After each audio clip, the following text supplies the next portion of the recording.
Well, thank you very much. This has been an honor. It was a fairly long trip, but worth it. Tremendous things have been accomplished, as you probably noticed. Listened to a lot of wonderful speeches from the heads of a lot of wonderful countries. But I want to thank you for joining us at the conclusion of a highly productive NATO summit in the Netherlands. I want to thank them for the royal treatment they've given us. Couldn't have been nicer. And it's a beautiful country, really a beautiful country. Coming in, I saw the most beautiful trees. In fact, I want to bring some back with me. I want to also thank, I had breakfast this morning with the King and Queen, and they're incredible people. I said, you're central casting, beautiful people, great people, big, beautiful heart.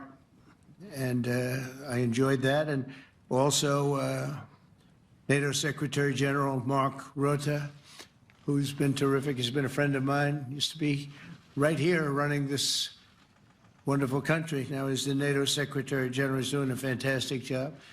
And the Prime Minister, we appreciate everything you've done. And as you know, last weekend, the United States successfully carried out a massive precision strike on Iran's nuclear enrichment facilities, and it was very, very successful. It was called obliteration. No other military on earth could have done it, and now this incredible exercise of American strength has paved the way for peace with a historic ceasefire agreement late Monday, and we call it the 12-day war. Spoke to a few people. I guess that just sounded like the right name. It was a 12-day war. And we think it's over. I don't think they're going to be going back at each other. I don't think so. Not only have we dealt decisively with the critical threat of Iran's nuclear program, which was what I wanted. I said, Iran cannot have a nuclear weapon. I've said that for 15 years, long before I decided to do the political thing. But we've also reasserted the credibility of American deterrence, which is like no other. The people at NATO said there's never been anything. You know, I rebuilt the entire military during my first term. And we have a great military. We have great generals. I got to know the good ones and the bad ones. We kept the good ones. Over the past 2 days, I was honored to participate in the NATO leaders meeting and also had extremely good individual discussions with the King and the Queen, Secretary General Rutte, and the Prime Minister. Great discussions.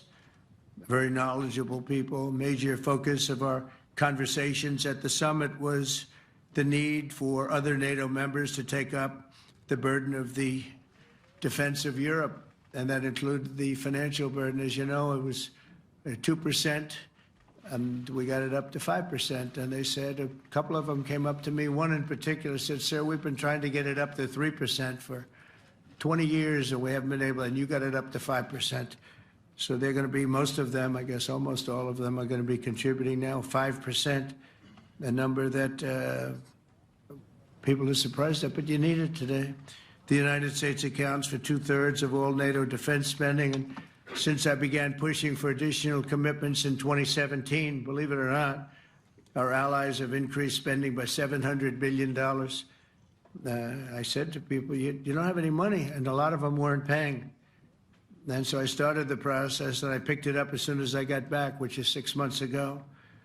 And following my election last November, almost all have accelerated plans to reach the 2%, 3%, 4%, and then ultimately, very quickly, 5%.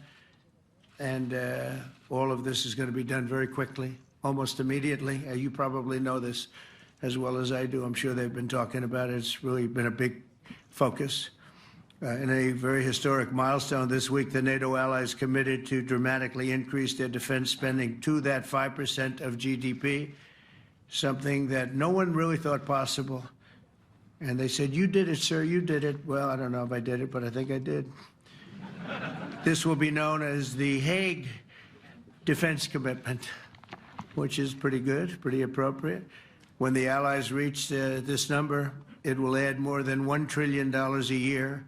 Think of that, $1 trillion per year, to our common defense, and this is a monument really to victory, but it's a monumental win for the United States because we were carrying much more than our fair share. It was quite unfair, actually. But this is a big win for Europe and for actually Western civilization. For years, past administrations failed to get most allies to contribute even the 2%. I remember when I came here, we had 4 countries that were up to 2%, and I remember Poland was there. A couple of them were there, and but most of them were. We had 28 at the time. As you know, it's increased a little bit, and they've agreed now to more than double their budgets in all cases.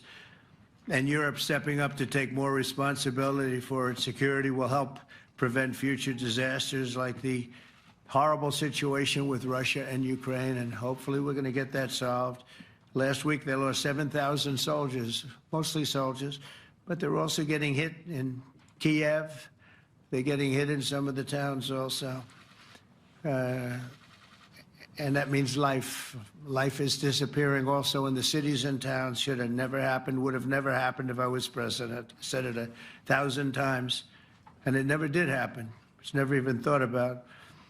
But it's vital that this additional money be spent on very serious military hardware, not bureaucracy, and hopefully that hardware is going to be made in America because we have the best hardware in the world. You saw that where 14 missiles were shot at us the other day. And they were very nice. They gave us warning. They said, we're going to shoot them. Is 1 o'clock okay? They said, it's fine.